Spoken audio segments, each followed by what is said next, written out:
델라웨어 윌밍턴의 한 조용한 동네. 키 큰 나무들로 둘러싸인 소박한 흰색 집 한 채가 있다. 화려한 대문도 금빛 명판도 없다. 단지 조용한 마당 하나, 그리고 늦은 오후 햇살 아래 떨어진 낙엽을 천천히 줍고 있는 80대 노신사 한 명이 있을 뿐이다. 그 노신사는 바로 미국의 대통령 조 바이든이다. 세계에서 가장 강력한 나라의 지도자이지만 조 바이든은 여전히 수십 년째 살아온 동네로 돌아온다. 그는 동네 식당에서 커피를 마시고 이웃의 이름을 기억하며 쉽게 웃는다. 하지만 그 웃음 뒤에는 수많은 상실과 슬픔, 그리고 계속 나아가는 강인함이 담겨 있다. 그는 화려하지 않다.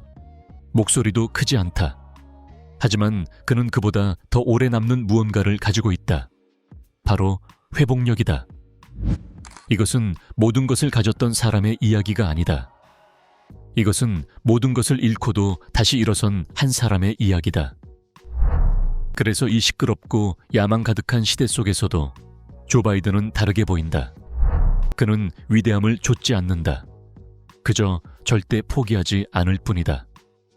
조 바이든은 억만장자가 아니다. 그는 그렇게 되려고도 하지 않았다. 공직에서 거의 50년을 보낸 후 그의 추정 순자산은 약 1,000만 달러. 세계의 수많은 지도자들과 비교하면 적은 금액이며 미국 정치계에서는 보기 드문 수준이다. 오랫동안 사람들은 그를 이렇게 불렀다. 중산층 조.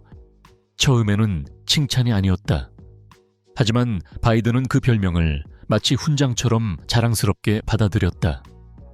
그는 노동자 계급 가정에서 자랐다.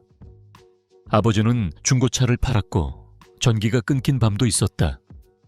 그리고 그는 평생 늘 돈을 아껴 써야 했던 삶을 기억하는 사람처럼 살아왔다. 개인 전용 제트기? 없다. 호화 부동산? 없다. 투자나 암호화폐, 월계에 대한 집착? 전혀 없다. 부통령 시절에도 그는 매일 델라웨어에서 워싱턴 DC까지 기차로 통근했다.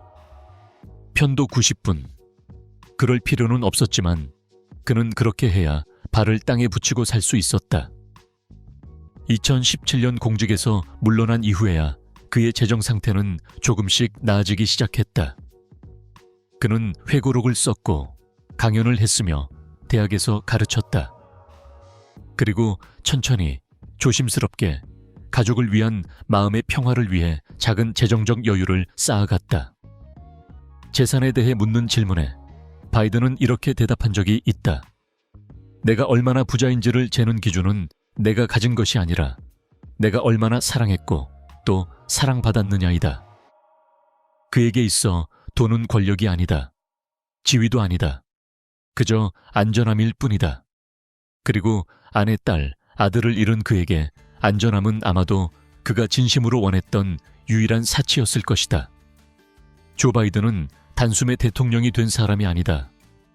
그는 권력을 통해 오른 게 아니라 고통을 통해 올라온 사람이다. 29세의 나이에 그는 미국 역사상 가장 젊은 상원의원 중 한 명이 되었다. 희망에 찼고 열정에 불타 있었다. 하지만 선거에서 승리한 지 불과 몇 주 만에 비극이 닥쳤다.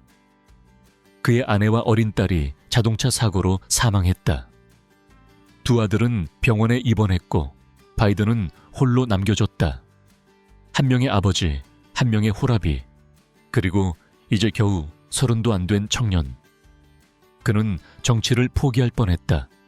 모든 것을 포기할 뻔했다. 하지만 그는 남았다. 아들들을 위해, 델라웨어 주민들에게 했던 약속을 지키기 위해. 그는 병원 침대 옆에서 취임 선서를 했다. 그리고 그날 이후 매일 기차로 워싱턴까지 통근했다. 권력을 좇기 위해서가 아니라 저녁 식사 시간에 집에 있기 위해서였다. 수십 년간 그는 상원에서 조용히 봉사했다. 가장 목소리가 큰 사람은 아니었다. 가장 눈에 띄는 정치인도 아니었다. 하지만 그는 경청했고 협상했고 견뎌냈다. 그는 대통령에 2번 출마했다. 졌고 부통령에 출마했다. 당선되었고 버락 오바마와 함께 2번의 임기를 수행했다. 불안한 시대에 그는 차분한 인물로 기억되었다. 그리고 2015년 또 한 번의 큰 상실. 그의 아들 보 바이든, 그의 자부심이자 희망, 이 뇌종양으로 46세에 사망했다. 그는 무너졌다. 2016년에는 출마하지 않았다. 말을 아꼈다. 그저 조용히 슬퍼했다. 그런데 2020년 거의 78세의 나이에 조 바이든은 다시 일어섰다. 야망 때문이 아니라 팬데믹으로 분열된 나라를 붙들기 위해, 영웅이 아니라 한결같은 손길로서 그는 미국 역사상 가장 나이 많은 대통령이 되었다. 하지만 전 세계 그리고 한국에서조차도 그는 그보다 더 특별한 존재가 되었다. 할아버지 같은 인물, 인내의 상징, 그리고 살아남은 자. 그는 완벽해서 대통령이 된 것이 아니다. 그는 결코 포기하지 않았기 때문에 대통령이 되었다. 조 바이든은 투자나 사업 제국을 통해 생계를 유지하지 않는다. 그의 부는 회사를 세우거나 명품 브랜드를 소유함으로써 만들어진 것이 아니다. 그의 부는 훨씬 더 인간적인 곳에서 왔다. 바로 말의 힘이다. 부통령 임기를 마친 후 바이든은 잠시 정치에서 물러났다. 그리고 그 조용한 시기 속에서 그는 글을 쓰기 시작했다. 그의 회고록 Promise Me That는 출간 즉시 베스트셀러가 되었다. 그것은 정치적 선언이 아닌 매우 개인적인 이야기였다. 아들 보 바이든을 암으로 잃은 고통, 슬픔, 그리고 가장 어두운 순간에도 신념을 잃지 않으려는 몸부림. 그 책은 수백만 명의 마음을 울렸다. 그것이 감동적이었기 때문이 아니라 진실했기 때문이다. 그리고 바로 그 정직함이 새로운 문을 열었다. 바이든은 펜실베이니아 대학교에서 강의를 시작했다. 형식적인 상징이 아니라 진짜 강사로서 젊은 학생들과 함께 자신의 경험을 나누고 민주주의, 존엄성, 그리고 조용한 봉사의 힘에 대해 이야기했다. 또한 그는 다양한 장소에서 연설도 했다. 쇼처럼 떠들썩한 것이 아닌 마음에서 우러난 이야기였다. 대학, 재단, 지역사회 행사 등에서 그는 리더십, 통합, 가족, 상실 등을 주제로 나눴다. 연설료는 장소에 따라 5만 달러에서 20만 달러 사이. 호화로운 삶은 아니지만 안락하게 살아갈 수 있는 수준이었다. 2020년까지 책 출판, 강의, 연설 등으로 벌어들인 수익은 연간 약 100만 달러에 이르렀다고 추정된다. 그 수입은 그와 부인 질 바이든이 미래를 준비하는 데 도움을 주었다. 하지만 조 바이든은 그 돈으로 더 많은 집이나 요트를 사지 않았다. 그는 그 돈을 기반을 유지하는 데 썼다. 델라웨어에서 계속 살고 자신이 믿는 사회적 가치들을 지원하며 아들 보의 이름으로 장학금을 조성했다. 세상은 시끄러운 성공을 추구하지만 조 바이든은 조용한 기여를 선택했다. 그는 칭송받기 위해 말하지 않았다. 그는 이해받기 위해 말했다. 조 바이든은 금으로 된 탑에서 살지 않는다. 그는 개인 섬으로 이사간 적도 없다. 그 대신 그는 계속해서 그리고 반복해서 델라웨어 그린빌에 있는 조용한 집으로 돌아온다. 그린빌에 있는 집, 그것은 대저택이 아니다. 유서 깊은 건물도 아니다. 그저 집이다. 그는 이 집을 1990년대 후반에 샀다. 수십 년간 워싱턴 DC까지 기차로 통근한 후였다. 겉보기에는 그저 잘 관리된 교회의 집일 뿐이다. 벽돌 외관, 큰 창문, 가을이면 황금빛으로 물드는 잔디밭과 나무들. 하지만 조 바이든에게 이곳은 모든 것을 품은 장소다. 그는 이곳에서 자녀를 키웠다. 이곳에서 슬픔을 견뎠다. 부엌 테이블에서 밤늦게까지 연설문을 썼고 매주 일요일이면 늘 꿈꿔왔던 모습. 집에 돌아오는 아버지가 되려고 노력했다. 2000년대 초 그는 이 집에 대한 2차 담보 대출까지 받았다. 아들들의 교육비를 마련하기 위해서였다. 그에게 이 집은 자산이 아니었다. 그는 이 집을 책임으로 여겼다. 그리고 대통령이 된 지금도 바이든은 가능한 한 자주 이 집에 돌아온다. 그곳은 경호원들이 한 발 물러나 있는 곳이며 그가 맨발로 걷고 개에게 밥을 주며 질과 함께 베란다에 앉아 아무 말 없이 시간을 보낼 수 있는 장소다. 어떤 지도자들에게 부동산은 권력이다. 하지만 조 바이든에게는 그것이 기억이다. 그래서인지 전 세계에서 가장 높은 권력의 자리에 수십 년을 있어온 지금도 그는 여전히 이 집을 백악관이 아니라 자신의 진짜 이야기가 담긴 장소로 여긴다. 전통과 조용한 강인함의 상징으로 종종 여겨지는 조 바이든은 동시에 미국의 유산과 현대 기술이 어우러진 자동차에 대한 취향도 있다. 클래식 머슬카부터 첨단 전기 SUV까지 그의 자동차 컬렉션은 그의 성격과 변화하는 자동차 산업의 풍경 모두를 반영하고 있다. 자동차 컬렉션. 파이어버드는 미국 머슬카 역사 속 상징적인 모델이며 바이든의 2002년형은 그 황금기를 기념하는 오마주이다. 강렬한 선, 공격적인 자세, 그리고 울부짖는 V8 엔진. 이 차는 단순한 속도를 넘어 열린 고속도로와 여름 저녁의 자유로운 감각을 불러일으킨다. 머슬카란 단순한 교통수단이 아닌 세대를 아우르는 자유의 상징이었다. 이것은 단순한 스포츠카가 아니다. 정밀한 기계 그 자체다. 제켄루시육은 슈퍼차저가 장착된 6.2리터 V8 엔진과 가벼운 차체를 결합해 번개처럼 빠른 가속과 날카로운 핸들링을 제공한다. 수십 년간 압박 속에서 살아온 남자에게 이 코르벳 Z-6은 다른 종류의 짜릿함을 선사한다. 시간, 마력, 그리고 질주감으로 측정되는 스릴 말이다. 캐딜락의 고급 전기 SUV LYRIQ는 미국 자동차 산업의 미래를 보여준다. 조용하고 부드러우며 첨단 기술로 가득 찬 이 차량은 바이든이 혁신을 기꺼이 받아들인다는 사실을 상징한다. 실내는 차량이라기보다 고급 라운지를 연상케 하며 현대적인 럭셔리와 환경적 책임이 만나는 교차점이기도 하다.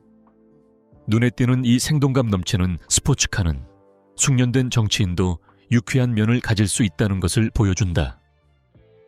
화려한 오렌지색 도장과 코르벳 특유의 낮고 날렵한 실루엣은 누구의 시선도 피해갈 수 없다. 이 차는 힘을 과시하려는 것이 아니라 지금 이 순간을 즐긴다는 메시지를 전한다. 한때는 연료를 마구 소비하는 괴물로 알려졌던 허머는 이제 완전 전기차로 다시 태어났다. 거대한 차체와 오프로드 주행 능력을 갖춘 이 차는 모험을 위해 만들어졌지만 지구에는 부담을 덜 준다. 바이든에게 이 차는 미국식 강인함과 친환경 미래의 균형을 의미한다. 오프로드의 전설에 현대적 해석을 더한 랭글러 4X는 고전적인 지프 특유의 터프한 매력과 플러그인 하이브리드 기술이 결합된 모델이다. 험한 지형도 거뜬히 주행하면서 조용한 전기 주행까지 가능한 이 차는 전통과 진보를 모두 중시하는 사람에게 이상적이다. 빈티지 클래식 모델 중에서도 C2 코르벳은 아마 바이든의 자동차 컬렉션 중 가장 개인적인 차일 것이다. 날렵하고 우아하며 미국의 정체성을 고스란히 담은 이 차량은 속도 못지않게 스타일이 중요하던 시절을 상기시킨다. 바이든에게 이 차는 젊은 시절, 추억, 인생의 이정표를 상징할지도 모른다. 더 비스투드라로 알려진 이 장갑 리무진은 말 그대로 바퀴 위의 요새다. 미국 대통령을 어떤 상황에서도 보호할 수 있도록 설계된 이 차량은 호화보다는 안전이 핵심이다. 하지만 내부는 놀라울 정도로 편안하고 안전하며 기능과 형태의 완벽한 조화를 보여준다. 고전적인 머슬카부터 최첨단 전기차까지 바이든의 자동차는 과거를 존중하면서도 미래를 두려워하지 않는 한 남자의 이야기를 말해준다. 당신이라면 어떤 차를 운전하고 싶나요? 댓글로 알려주세요. 당신의 선택이 당신 자신을 더 잘 보여줄지도 모릅니다. 개인적인 삶, 조 바이든의 삶은 승리보다 상실로 더 많이 빚어졌다. 1972년 그는 미국 상원에 첫 당선된 직후 갑작스러운 비극이 닥쳤다. 그의 아내인 닐리아와 생후 13개월 된 딸 나오미가 교통사고로 사망했다. 아들 보와 헌터는 살아남았지만 중상을 입었다. 그는 당시 30세였다. 갓 선출된 상원의원, 그리고 하루아침에 미망인 아버지가 되었다. 그는 정치를 그만두려 했다. 모든 것을 포기하려 했다. 하지만 그 대신 그는 한 가지 약속을 했다. 나는 내 아들들을 직접 키울 것이고 그 곁을 절대 떠나지 않겠다. 그 이후 36년 동안 바이든은 델라웨어에서 워싱턴 DC까지 매일 기차로 통근했다. 왕복 3시간. 편해서가 아니라 저녁 식사 시간에 집에 있기 위해서였다. 2015년 또 다른 가슴 아픈 비극이 닥쳤다. 그의 아들 보 훈장을 받은 군인, 법조인, 그리고 떠오르는 정치 지도자였던 그가 46세의 나이에 뇌암으로 세상을 떠났다. 바이든은 망연자실했다. 그는 보를 내가 아는 가장 훌륭한 사람이라고 불렀다. 그리고 어떤 면에서는 보는 조 바이든이 미래에 희망했던 모든 것을 대표하는 인물이었다. 오늘날에도 바이든은 보에 대해 말할 때마다 감정을 억누르지 못한다. 그의 눈은 부드러워지고 목소리는 낮아지며 그는 기억하고 그리고 기린다. 이 모든 과정 속에서 그를 붙잡아준 한 사람이 있었다. 바로 그의 두 번째 아내 질 바이든이다. 그들은 1977년에 결혼했다. 그녀는 그의 아들들을 함께 키웠고 그가 치유될 수 있도록 도왔으며 그가 다시 믿음을 갖도록 했다. 조 바이든은 자주 말한다. 질이 내 인생을 구했다. 그들은 현재 함께 낳은 딸 애슐리를 두고 있으며 백악관 안에서도 여전히 가정의 온기가 느껴지는 삶을 살고 있다. 다른 아들인 헌터는 중독과 논란 속에서 많은 시련을 겪었다. 하지만 조 바이든은 단 한 번도 등을 돌리지 않았다. 그는 아들을 지지했고 변호했고 곁을 지켰다. 정치인이 아닌 아버지로서. 한국 문화에서는 슬픔을 품고 품위 있게 살아가는 사람에게 깊은 존경을 보낸다. 조 바이든은 매일 그 슬픔을 안고 산다. 짐이 아닌 기억으로서. 우리에게 가장 중요한 것은 얼마나 높이 올라갔느냐가 아니라 세상이 고요해졌을 때 여전히 사랑하고 있는 사람이 누구인가이다. 조 바이든은 미국의 대통령일지도 모른다. 그러나 사람들은 그를 그런 이유로 기억하지 않을 것이다. 사람들은 그의 기차 통근길을 기억할 것이다.